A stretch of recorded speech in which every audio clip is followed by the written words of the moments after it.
सो FEMA में valuation required है। देखिए, इक्विटी शेयर अगर आप इश्यू कर रहे हैं तो वैल्यूएशन तो रिक्वायर्ड है।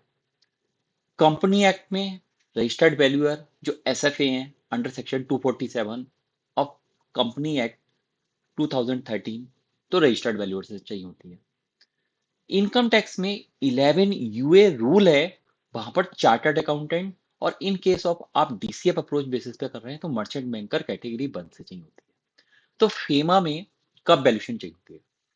आपने अपनी कंपनी के इक्विटी शेयर इशू करे किसी एनआरआई को, बोले तो पर्सन रेजिडेंट आउटसाइड इंडिया, या किसी फॉरेन कंपनी ने आपकी कंपनी में इक्विटी इन्वेस्टमेंट कर रही है, तब आपको इसको फॉरेन डायरेक्ट इन्वेस्टमेंट के लिए वैल्यूएशन फेमा में रिक्वायर्ड है।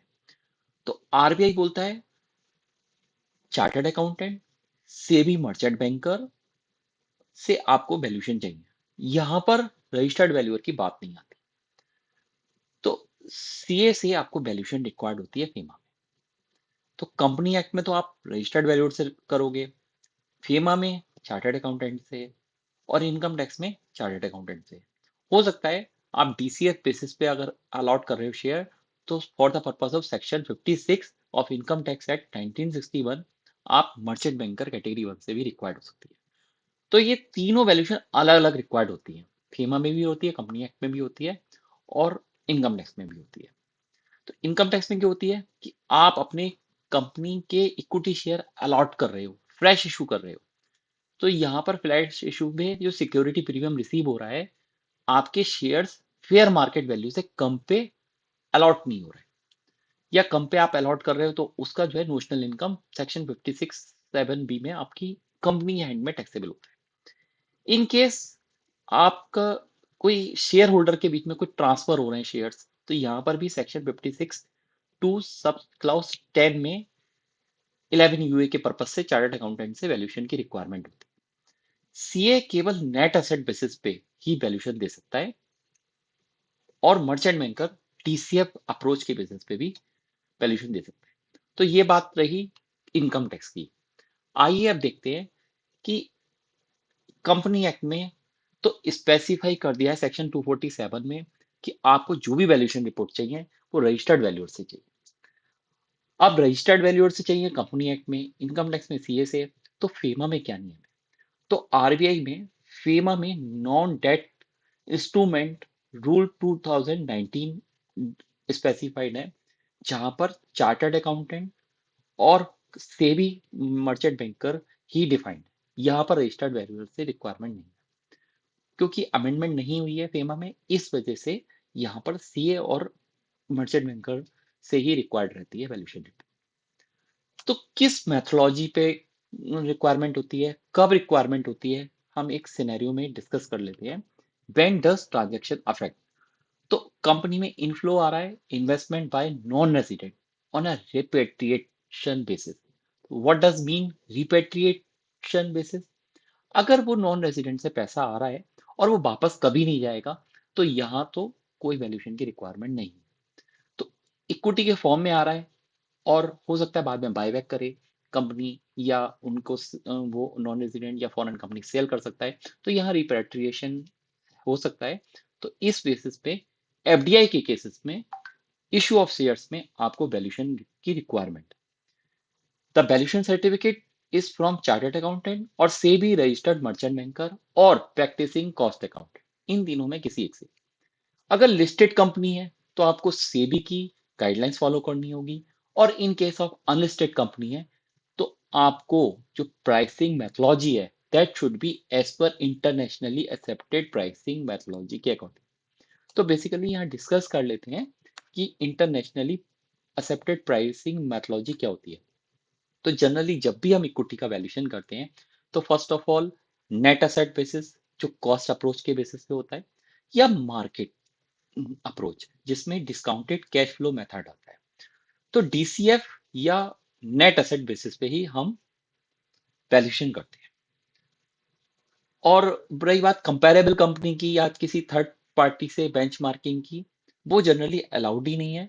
तो इसलिए यही दो आपको 99% मिलेंगी कि नेट एसेट बेसिस फॉलो कराए या डीसीएफ बेसिस फॉलो किया है। तो यही इंटरनेशनली एक्सेप्टेड प्राइसिंग मेथोलॉजी है। तो कंपनी अपने जो इक्विटी शेयर इशू करेगी, जो नॉन रेजिडेंट को इशू करेगी, तो एक सिंपल यहाँ प्रिंसिपल है, अपना फेयर वैल्यू से कंपेल आउट नहीं करेगी। इंडिया का कभी भी नुकसान नहीं होना चाहिए। अपने जो इक्विटी शेयर है, अगर उसकी फेयर वैल्यू 100 आ रही है, तो आप 101 102 ज्यादा पे कर दो, कम पे नहीं कर सकते। तो ये फॉरेन डायरेक्ट इन्वेस्टमेंट की बात है। साथ में यहाँ डिस्कस कर लेते हैं कि 90 डेज की ही रिक्वायरमेंट है। अगर आपने जो वैल्यूएशन रिपोर्ट दे दी और एफडीआई 90 डेज के बाद आई, तो आरबीआई की तरफ से रिक्वायरमेंट आ जाती है कि आप फ्रेश वैल्यूएशन सर्टिफिकेट। तो मैं आपको ये भी दिखाऊंगा कि किस तरीके से यहाँ पर वैल्यूएशन होती है। तो यहाँ पर हमें एफसी जीपीआर फॉर्म फाइल करना होता है, और in case of transfer FC TRS form file करना होता है with in 60 day from the receipt of remittance. तो लिस्टेड कंपनी के केस में सेबी की गाइडलाइंस फॉलो करनी है, अनलिस्टेड कंपनी के केस में internationally accepted pricing guidelines follow करनी है। और कहीं पे भी फेयर वैल्यू से कम में अलॉट नहीं होना चाहिए आपका शेयर। तो transfer of shares from non resident to resident. तो जैसे आपने नॉन रेजिडेंट से रेजिडेंट को ट्रांसफर हो रहा है शेयर, यहाँ पर एफसी टीआरएस फॉर्म फाइल होना है, और आपको चार्टर्ड अकाउंटेंट या सेबी मर्चेंट बैंकर से आपको सर्टिफिकेट लेना है वैल्यूएशन का। और वो जो भी वैल्यू, जो उसका सेल कंसिडरेशन है, that should not be more than the fair value. Suppose non resident से रेजिडेंट को ट्रांसफर हो रहा है, तो इस वाले केस में आप परचेज कर रहे हैं, रेजिडेंट परचेज कर रहा है, तो फेयर वैल्यू से ज्यादा में परचेज नहीं कर सकता। तो दोस्तों, हमने जैसे बोला कि इंडिया का कभी भी नुकसान नहीं होना चाहिए। अगर आप नॉन रेजिडेंट को बेच रहे हो, तो फेयर वैल्यू से कम पे नहीं बेच सकते, और नॉन रेजिडेंट से परचेज कर रहे हो तो फेयर वैल्यू से ज्यादा पे नहीं कर सकते। ये सिंपल फंडा है जो इंटरनेशनली एक्सेप्टेड प्राइसिंग मैथोलॉजी में प्राइसिंग गाइडलाइंस है आरबीआई की, फेमा की, जो फॉलो करनी है। तो अब फॉरेन डायरेक्ट इन्वेस्टमेंट कब है? अगर किसी कंपनी में 10% से ज्यादा का स्टेक आ रहा है, तो फॉरेन डायरेक्ट इन्वेस्टमेंट है। वो ग्रीन फील्ड या ब्राउन फील्ड इन्वेस्टमेंट भी हो सकता है, और Holi own subsidy parents company की तरफ से आ सकता है, या किसी भी दूसरी कंपनी की तरफ से आ सकता है। और अगर कोई ऐसा ट्रांजेक्शन है जो दो पीआरओआई के बीच में हो रहा है, या दो फॉरेन कंपनी के बीच में हो रहा है, ओवरसीज ही हो रहा है, हमारा बस इंडिया की कंपनी का पेरेंट चेंज हो रहा है, तो यहाँ पर एफसीटीआरएस की रिक्वायरमेंट नहीं होती है फाइल। तो एफसी जीपीआर फाइल तब होता है जब कंपनी का फ्रेश इशू हो रहा है। तो कंपनी का अगर इन्वेस्टमेंट आया, न्यू कंपनी फॉर्म हुई, तो इनिशियली उसका 5 लाख का इन्वेस्टमेंट आया, तो जब कंपनी इन्वेस्ट फॉर्म हो जाएगी, उसका बैंक अकाउंट ओपन हो जाएगा, उसके बाद जब उसकी इक्विटी आएगी, तो उसको एफसी जीपीआर फॉर्म फाइल करना, और उस केस में फॉरेन डायरेक्ट इन्वेस्टमेंट की गाइडलाइंस हमें फॉलो करनी है, और वैल्यूएशन सर्टिफिकेट भी रिक्वायर्ड है from chartered. In case transfer के केस में भी हमें एफसी टीआरएस फॉर्म फाइल करना है। तो बेसिकली यहाँ हम डिस्कस कर रहे हैं कि एफडीआई कब एफडीआई नहीं है। तो नॉर्मली क्या होता है कि कंपनी जो अपने शेयर्स इशू करती है, कंपलसरी कन्वर्टेबल इक्विटी शेयर्स हो सकते हैं, और कंपलसरी कन्वर्टेबल डिवेंचर हो सकते हैं, कंपलसरी कन्वर्टेबल प्रेफरेंस शेयर हो सकते हैं, और ऑप्शनली कन्वर्टली प्रेफरेंस शेयर भी हो सकते हैं। तो कंपलसरी है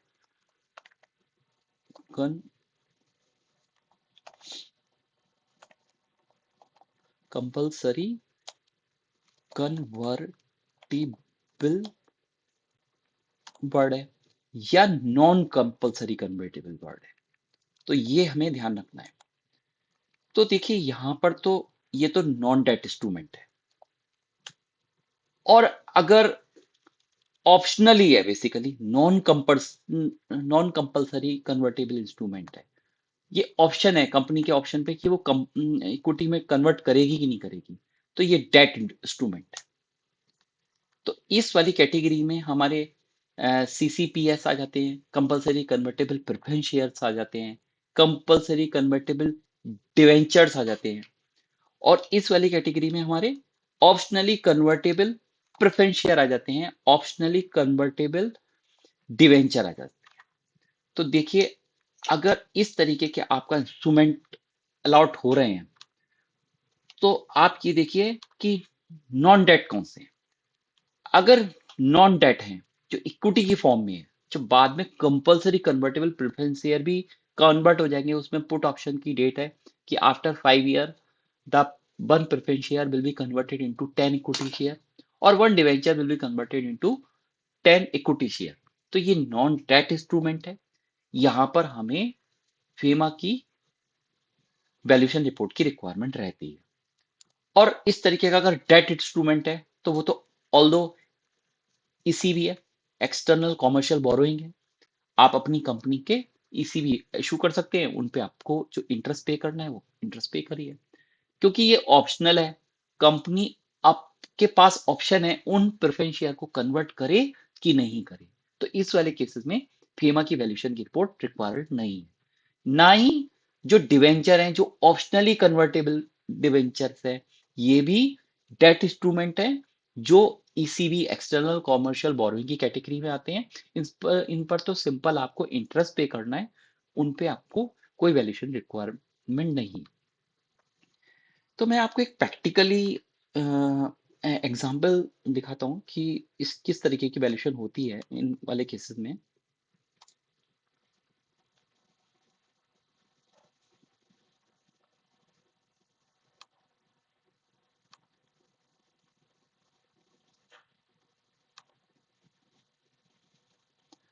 तो हमें नॉन डेट इंस्ट्रूमेंट के केसेस में ही अपने सीए से वैल्यूएशन रिपोर्ट लेना है। और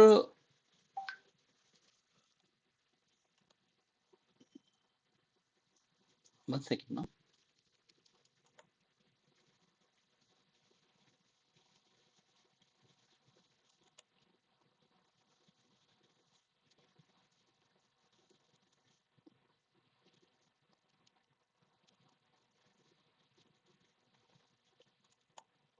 तो हमें इनकम टैक्स में चार्टर्ड अकाउंटेंट से सर्टिफिकेट लेना है for the purpose of section 56। Company act में आरबी से रजिस्टर्ड वैल्यूएशन की सर्टिफिकेट लेना है। और अगर आप नॉन डेट इंस्ट्रूमेंट इशू कर रहे हैं और वो किसी पीआरवाई को इशू हो रहा है, जो कंपलसरी कन्वर्टेबल प्रेफरेंस शेयर है, या कंपलसरी कन्वर्टेबल डिवेंचर है, या इक्विटी शेयर है, जो एफडीआई की कैटेगरी में आता है, तो आपको फेमा के पर्पज से भी वैल्यूएशन सर्टिफिकेट चाहिए। मैं आपको दिखा रहा हूं कि अगर एक कंपनी ने optionally convertible preference share allot किया है, जो 15 रुपीज पे अलॉट हो रहा है, और यहाँ पर 10% डिविडेंड पे करना है, तो कंपनी ने 10+5 प्रीमियम पे अलॉट किया, तो कंपनी को 10% उसकी कॉस्ट आ रही है प्रेफरेंस डिविडेंड की। तो इस तरीके से 20 ईयर तक वो प्रेफरेंस डिविडेंड पे करती रहेगी, और after the end of the 20 year उसका जो सेम जो इशू प्राइस है उसी पे ही वो रिडीम हो जाएगा। This is the case of optionally convertible preference share. ये नॉन डेट इंस्ट्रूमेंट है, यहां पर आपको कोई फीमा वैल्यूएशन रिपोर्ट रिक्वायर्ड नहीं है, बट केवल for the purpose of company act आपको रजिस्टर्ड वैल्यूअर से एक सर्टिफिकेट वैल्यूएशन रिपोर्ट रिक्वायर्ड है। और कंपनी इनकम टैक्स एक्ट में भी सेक्शन 56 की कंप्लायंस के लिए आपको वैल्यूएशन रिपोर्ट भी रिक्वायर्ड। सेम वे हम यहाँ पर डिस्कस कर रहे हैं, आपने ऑप्शनली कन्वर्टेबल डिवेंचर इशू किया है, जो नॉन डेट जो डेट इंस्ट्रूमेंट है, एक्सटर्नली कॉमर्शियल बोरोइंग की कैटेगरी में आ रहा है ईसीबी में। आपने 10 रुपए पे अलॉट किया था, आपने उस पे आपकी जो कॉस्ट है 11% डिवेंचर की है, तो आप एवरी ईयर उसको 11% पे कर रहे हो। तो इस तरीके से डिस्काउंटिंग करके उसकी जो एनएवी आ रही है का इम्पैक्ट कुछ नहीं आया। और आपने 10 रुपए पे इशू किया है, 10 रुपए पे आप उसको रिडीम कर रहे हो, there is no required for any adjustment. तो आप इस वाले डेट इंस्ट्रूमेंट के केस में भी आपको फीमा की कोई कंप्लायंसेस की रिक्वायर्ड नहीं। तो ये बात तो तय हो गई। आपको एफडीआई, अगर एफडीआई इशू कर रहे हैं और वो एफडीआई नॉन डेट इंस्ट्रूमेंट है, चाहे इक्विटी शेयर है या प्रेफरेंस शेयर है या डेट इंस्ट्रूमेंट है जो कंपलसरी कन्वर्टेबल है, तो उस केस में ही आपको फेमा की वैल्यूएशन रिपोर्ट की रिक्वायरमेंट होगी। एक मैं आपको एग्जांपल दिखा रहा हूँ जो आपको फेमा की वैल्यूएशन की रिपोर्ट किस तरीके से होती है, क्योंकि यहाँ पर हमें इंटरनेशनली एक्सेप्टेड प्राइसिंग गाइडलाइंस का फॉलो करना होता है। और वो इंटरनेशनली एक्सेप्टेड प्राइसिंग गाइडलाइंस होती हैं कि आपकी वो नेट एसेट मेथड भी हो सकता है और डीसीएफ बेसिस भी हो सकता है। तो इस तरीके से हम नॉर्मली ये अपना सीए सर्टिफिकेट इशू करते हैं for the purpose of FEMA valuation, जो आपके एफसीजीपीआर की फाइलिंग के टाइम पे लगता है। ट्रांसफर के केस में एफसीटीआरएस के फॉर्म के टाइम पे लगता है। तो बेसिकली यहाँ पर हमने जो इशू किया है अपने shares on the basis of internationally accepted pricing guidelines है, और FEMA foreign exchange management non debt instrument के केस में 21 की कंप्लायंस के लिए हमने इशू किया है।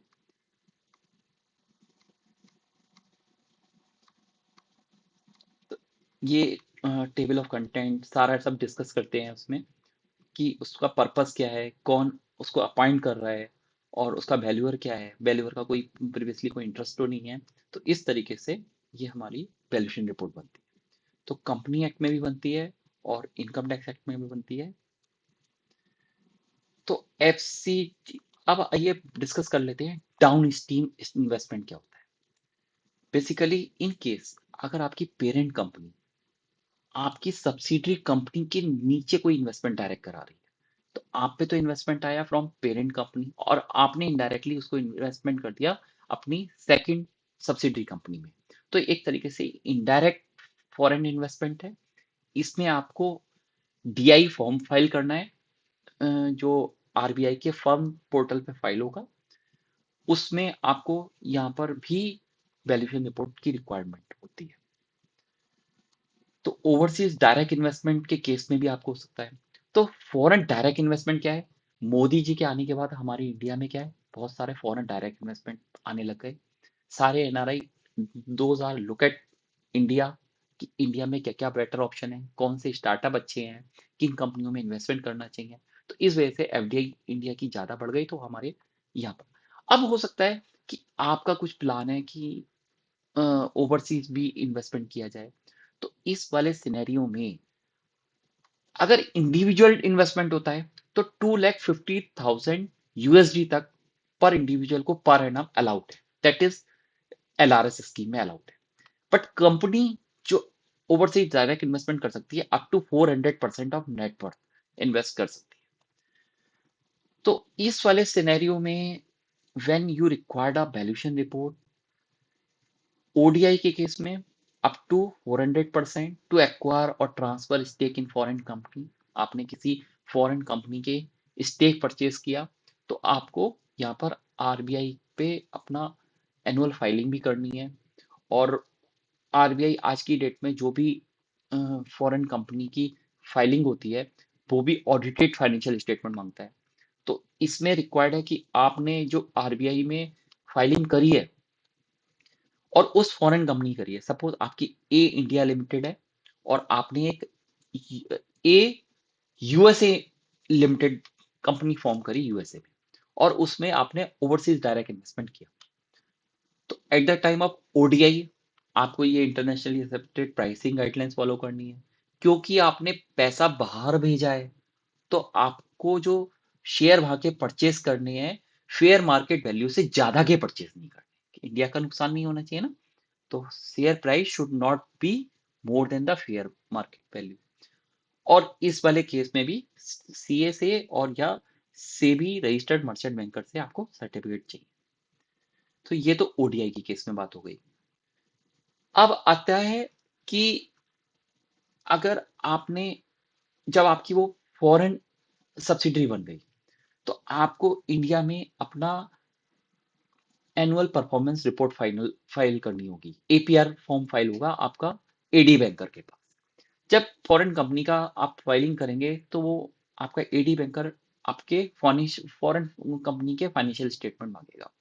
तो हो सकता है आपकी जो फॉरेन कंपनी है जर्मन में, यूएस में, कनाडा में, उस कंट्री में उस कंपनी का ऑडिट होता ही नहीं हो, या उसमें सीपीए ने ऑडिट किया ही नहीं हो, तो आपको कंपलसरी इंडियन चार्टर्ड अकाउंटेंट से उस फॉरेन कंपनी का ऑडिट कराना है।